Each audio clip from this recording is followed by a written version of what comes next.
Welcome to the Deep Dive. Today we're tackling something really, fundamental to the human experience, diaspora. It really is, and we've got some fascinating source material to dig into, especially Global Diasporas and Mission. Right. So let's dive in. The book kicks off by defining diaspora, as people living or working outside their birth nation. Pretty standard start. But then it immediately adds a layer using the plural diasporas, and that's key, isn't it? Absolutely, and highlights the sheer variety. You've got Armenian, Brazilian, Chinese communities abroad, all distinct experiences under that one umbrella term. And what I found really useful right at the start is the distinction they make between diaspora and migration. We tend to blur those lines quite a bit in everyday talk. We really do. So how does the source separate them? Well, it presents diaspora as the bigger picture, sort of the overarching phenomenon of being scattered. Could be voluntary, could be forced, could be international, could even be domestic within a country. Okay, so the state of being scattered. Exactly. And migration. That's the specific act of moving geographically that leads to that diasporic condition. Ah, I see. So diaspora is like the outcome, the grand design maybe, and migration is the specific step, the journey. That's a great way to put it. They have this symbiotic relationship. One leads to the other. One describes the state, the other the action. Makes sense. Yeah. And this framing, it leads us straight into a really core concept in our sources. Yeah. Diaspora missiology. Now, that might sound a bit academic, maybe a little jargony. It can sound that way initially, yeah. But at its heart, it's really about looking at all this global movement, all these people moving through a lens of, faith and mission, asking how it connects to a bigger picture, a divine purpose, perhaps. Right. And Enoch 1, who's a key figure in this field, he describes it as fundamentally glocal. Global and local. Exactly. It's borderless, it's transnational, multicultural, multi-ethnic, multi-directional. It's not just people moving from A to B. It's this complex, dynamic web. A web of interconnected communities constantly forming, interacting. Precisely. And the missiology part is about understanding, how God might be seen as working in and through these movements. Okay. And this is where, for me, the sources got really interesting, digging into the theological side of diaspora. It's not just a modern sociological thing. Not at all. There are deep historical roots, theological roots. And they're complex. Sometimes negative origins, sometimes surprisingly positive outcomes, viewed through a redemptive lens. Yeah, it goes way beyond just counting heads. It asks, what does this mean theologically? And some of the angles are quite thought-provoking. Definitely. Should we start at the beginning, biblically speaking? Let's do it. The primordial diaspora. Right. The source points to the banishment of Adam and Eve from the Garden of Eden, Genesis 3. So the very first scattering. Present it that way, yes. As the first recorded geographic mobility in the Bible, a direct result of disobedience, a divine consequence leading to, permanent exile. Wow, so right from the start of the biblical narrative, you have this theme of being dispersed away from home. It's a powerful starting point, though the source is careful, rightly so, to say this isn't necessarily the prototype for all scattering. Good point. Not every move is presented as a punishment. No, absolutely not. But it establishes that theme early on. Then the source moves to the Jewish diaspora. And this is framed in a really interesting way as a hermeneutical corrective. Okay, hermeneutical corrective. Break that down a bit. Basically a check or a balance. The idea is that the scattering of the Jewish people worked against a tendency towards nationalistic particularism. Meaning thinking God was only concerned with Israel. Confining God within their own borders. Exactly that. Keeping God's blessings, God's attention sort of locked within national boundaries. That clicks. You think of the story of Jonah, right? Perfect example. His reluctance to go to Nineveh, this non-Jewish city. Yeah. It shows that tension perfectly. Wanting to keep God's mercy, in a way, exclusive. Right. And the source notes that even though that kind of exclusivist thinking persisted, God actually used the Jewish diaspora. It became a vehicle for the early advancement of the gospel message. So an unintended consequence, perhaps, from a purely human perspective. Or perhaps part of a larger divine plan, depending on your theological viewpoint. The source also touches on Jewish dispersion, specifically as, sometimes, divine judgment. How so? Well, citing periods of spiritual and moral decline in Israel and Judah, leading to the downfall of the kingdoms and the subsequent exiles. That scattering is interpreted in some traditions as a consequence. A very serious interpretation of historical events. It is, but, again, the source points out a flip side. Even if seen as judgment, there was an unintended maybe positive consequence. Right. This forced cross-cultural engagement. So people ending up in new places, interacting with different cultures, potentially transforming those host societies and being transformed themselves. Exactly. Which leads into another key theological framing, diaspora as a divine strategy for mission. Okay, this sounds more positive, more proactive from a divine perspective. It is. The argument here is that the global scattering of peoples isn't accidental or purely negative, but it's actually part of God's overarching redemptive plan for all nations. So migration creates opportunity. Massive opportunities. Opportunities for the gospel message to reach people who might otherwise never hear it. And crucially, the source emphasizes, often without them needing to shed their ethnic or cultural identity. That feels really important. It's not about assimilation into something else to find faith, but faith meeting people within their own cultural context, even in diaspora. Precisely. And Tuvia Zaretsky's perspective is brought in here too. He argues that diaspora hasn't just been an outcome, it's fundamentally shaped Jewish identity and history. And by extension, Human identity and Christian identity as well.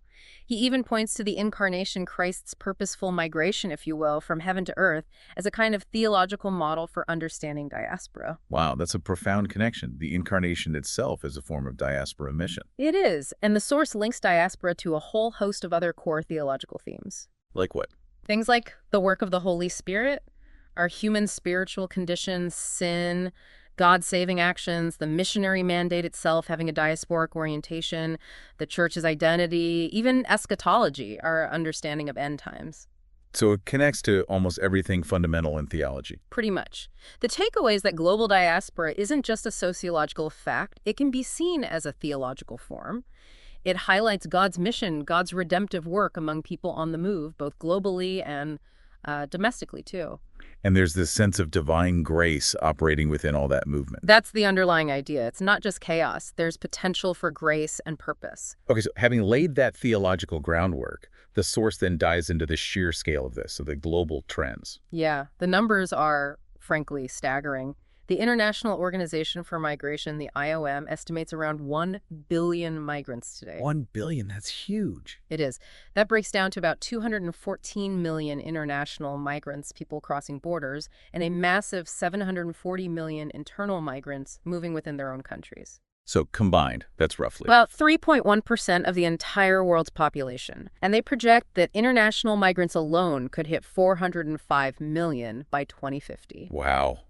Just think about that. 1 billion people living somewhere different from where they started. 1 billion stories. Exactly. 1 billion points of connection, potential friction, potential transformation. And the source breaks this down regionally, right? Starting with Latin America and the Caribbean. It does. That region accounts for about 15% of international diasporas. But it also hosts one of the largest internally displaced populations globally. Think of Colombia, for example, over 2.5 million internally displaced people. And that kind of internal displacement must create huge challenges. Strain on resources, new urban dynamics. Absolutely. Socially, economically, politically, it reshapes things dramatically. Then you look at Europe. And it's quite varied there. Incredibly varied. You have places like Luxembourg where over 30% of the population is foreign-born. Yeah. Then at the other end, Slovakia and Romania, less than 1%. It shows huge demographic shifts, but unevenly distributed. And then there's the USA. Obviously, a nation historically built on immigration. Definitely. The source cites a 2011 U.S. Census survey. The top 20 largest diaspora groups, people tracing ancestry, it's a huge list. You've got Germany, Ireland, Mexico, the UK, totaling over 230 million people identifying with those diasporas. And current immigration is still high. Over 1 million people immigrate legally each year. As of 2010, almost 13% of the U.S. population was foreign-born. And those projections about the future demographics. Yeah, the source mentions projections that the non-Anglo population could become the majority by 2043. And it highlights the really rapid growth of Asian American communities, often the fastest growing and highly educated groups. Okay, what about Canada? Another major immigrant receiving nation. A 2011 survey showed over 20% of Canadians were born outside the country. 20%, it's 1 in 5. Right, and plans to welcome around 250,000 immigrants annually. Yeah. Between 2006 and 2011, well over half of those immigrants came from Asia. Interesting. Any other notable trends for Canada? The source mentions the Muslim population nearly doubling between 2001 and 2011. And looking ahead, projections suggested that by 2031, almost half of Canadians 15 and older would be either foreign-born themselves or have at least one foreign-born parent. 46%. That's a profound shift. It is. And you see concentrations of visible minorities in the big cities, Toronto, Vancouver, Montreal, and also a significant rise in mixed unions, interracial relationships. Okay, one more region the source highlights, the Middle East. Yes, and this might surprise some people. Several Middle Eastern countries have some of the highest percentages of international migrants in the world. Really? Which ones? Qatar stands out something like 87% international migrants. The UAE is also very high, around 70%. Kuwait, Jordan, Bahrain, Oman, Saudi Arabia all have significant foreign national populations, often making up a substantial portion or even the majority of the workforce. So in some of those places, the native-born population is actually the minority. In terms of total residents, yes, in several cases, it completely shapes the social fabric and economy. Seeing those numbers region by region really drives home just how global this phenomenon is. It's everywhere. Absolutely. And this sheer scale, this reality, it naturally leads to the question, how have people, particularly within the Christian community, started to study and understand this? Which brings us to the emergence of diaspora missiology as a field. Right. How did this field actually take shape? What were the key moments? Well, the source to this was the American Society of Missiology meeting back in 2002. The theme was Migration Challenge and Avenue for Christian Mission. Okay, so putting migration squarely on the missiological agenda. Exactly. And the papers from that meeting were published in their journal, Missiology, covering things like hospitality to strangers, resident aliens in the Bible, the Hispanic diaspora. That publication was important. Then what happened next? A couple of years later, 2004, there was a Filipino International Network consultation in Seoul. This one focused specifically on the Filipino diaspora, a huge global community, and their role in mission. So focusing on a specific diaspora group's own agency in mission. Precisely, and that led to a book called Scattered, The Global Filipino Presence. Okay, and the Lausanne movement, you mentioned them earlier. Yeah, they played a really crucial role. In 2004, at the Lausanne Forum in Thailand, diaspora was an official issue for the first time. A milestone. A definite milestone, and it resulted in Lausanne Occasional Paper 55, or LOP 55. The title was Diasporas and International Students, The New People Next Door. Kitschy title. What did it cover? It dealt with the biblical and theological basis for mission among scattered peoples, included case studies. It was historically significant, really placing diaspora missiology onto the global church's agenda in a major way. LOP 55 sounds like a must-read for anyone interested in this. It really was foundational. Then, in 2006, you had the first Global Diaspora Missiology consultation held up in Edmonton, Canada. What happened there? People shared case studies from all sorts of diaspora groups. And Tuvia Zaretsky was there again, emphasizing the Jewish diaspora as a key lens for understanding the whole field and its importance even in the early church. So building momentum, sharing knowledge. Exactly. And the focus continued to sharpen. Leighton Shin presented on international student ministry at another Lausanne consultation in Manila in 2009. And around this time, you start seeing more and more articles on migration, diaspora missiology popping up in the big missiology journals. Like Global Missiology, Transformation, Missiology. Right. International Review of Mission, Evangelical Missions Quarterly. It was entering the academic mainstream of the field. And Enoch Wine, you mentioned him earlier, defining the term. Yes, his 2007 article defining diaspora missiology was key. An entire issue of Global Missiology was dedicated to it that year. Then Torch Trinity Journal had 2 volumes on it in 2010. It shows real consolidation. Alongside the more general academic journals focused just on diaspora and migration studies, which the source also lists. Right, like Diaspora, a journal of transnational studies, journal of ethnic and migration studies. There's a whole body of secular research too, obviously. So beyond the articles, what about key books that shaped the field? The source mentions several important ones. Some general primers on migration and diaspora, like Dufois' Diasporas, Castle's and Miller's The Age of Migration, Cohen's Global Diasporas. Good starting points. And specifically, connecting diaspora to Christian mission. Philip Jenkins's The Next Christendom is highlighted, focusing on that shift of Christianity to the global south and how diaspora plays into its diverse expressions. That book made quite a splash. It did. And Jehu Hansel's Beyond Christendom. His argument is powerful that globalization and south-north migration are creating totally new mission landscapes, with African Christians, for instance, seeing themselves as missionary vanguards in the West. A reversal of the traditional missionary flow in a way. In many ways, yes. The source also mentions Gerrit Herr's work on African Christians in Europe and collections edited by Efe Adogame on new African diasporas. Lots of focus on specific groups. What about practical resources? Scattered together. Embracing the Global Trend of Diaspora, put out by the Global Diaspora Network in 2010, is mentioned as a resource for understanding diaspora mission studies. And Enoch One's edited volume. Diaspora Missiology.